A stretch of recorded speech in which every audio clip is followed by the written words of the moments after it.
There is a type of struggle that people don't talk about honestly, because on the outside, it just looks like weakness, but on the inside, it's something deeper. This is the psychology of people who run to lust instead of God. And if you're dealing with this, you're not crazy, you're not broken beyond repair, but you do need to understand what's really happening.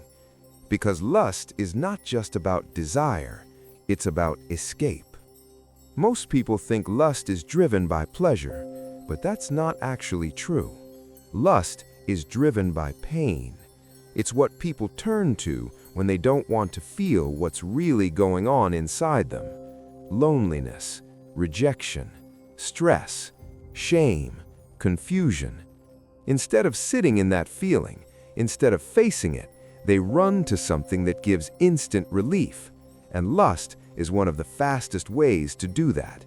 It requires nothing from you, no vulnerability, no patience, no growth, just stimulation and temporary silence.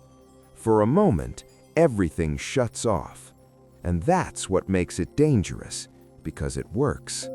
But only for a moment, and then reality comes back, heavier than before. That's the first thing you need to understand. People don't run to lust because they love it.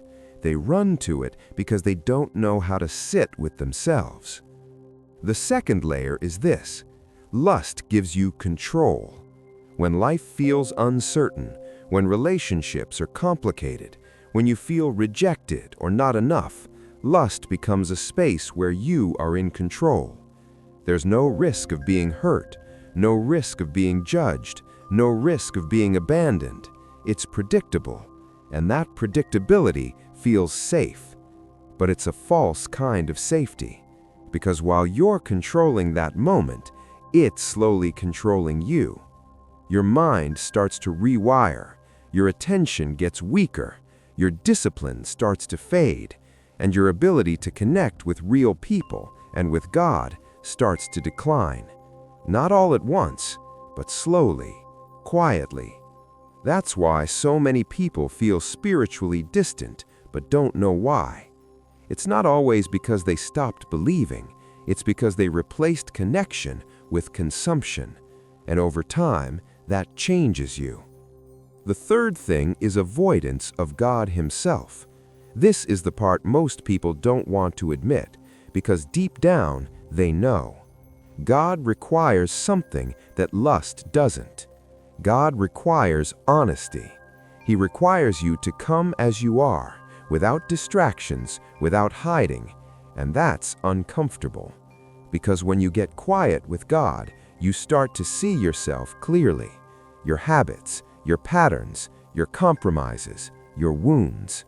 And instead of facing that, many people choose distraction, not because they hate God, but because they're not ready to be seen. So they run. Not always physically, but mentally, emotionally, spiritually. They keep themselves busy, scrolling, watching, consuming, anything to avoid that quiet moment where it's just them and God. But here's the truth. The same place you're avoiding is the place where healing actually starts. Lust numbs you. God restores you. Lust takes from you. God rebuilds you. Lust keeps you stuck in cycles. God breaks cycles. But God works differently. He doesn't force Himself into your distractions. He waits patiently.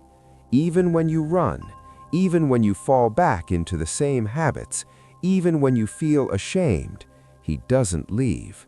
And that's what most people don't understand.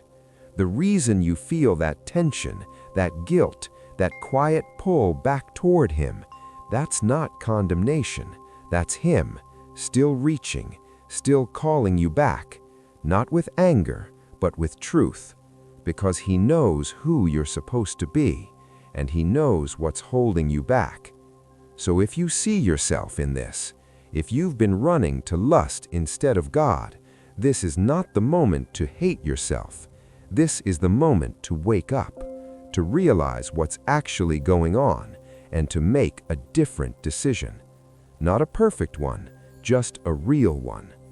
The next time you feel that urge, pause, just for a moment, and ask yourself honestly, what am I actually trying to escape right now? Sit in that, even if it's uncomfortable, especially if it's uncomfortable, because that's where the breakthrough starts. And then, instead of running away, turn toward God, even if it feels empty, even if you don't have the right words, even if you feel nothing. That's where real strength begins, not in perfection, but in direction. Because the people who win this battle aren't the ones who never struggle, they're the ones who stop running and start facing what's real. God isn't asking you to be perfect, He's asking you to come back, and that door is still open.